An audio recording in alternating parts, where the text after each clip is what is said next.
Hi, I'm Eddie McGill with Rose's Daughters, and I have been helping people move for almost 20 years. And I'd just like to share with you why I do this. Many years ago, when I started in this business, I was helping a lady that had lived in her home for over 70 years. This was her marriage home. Her and her husband moved from their parents' home into this home. And she was now in her 90s, needing to move to assisted living.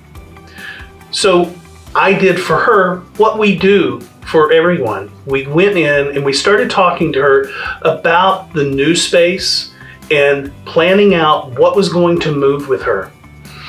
And then we set it all up. We came in, we packed, we moved everything, and we unpacked. We hung her art, we made her bed, we put her dishes in the cupboard. Everything was done.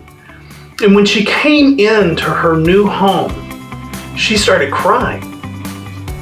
And me being new to this business, I was like, oh my goodness, what have I done?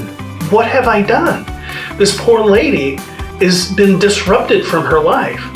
And her words, I'll never forget.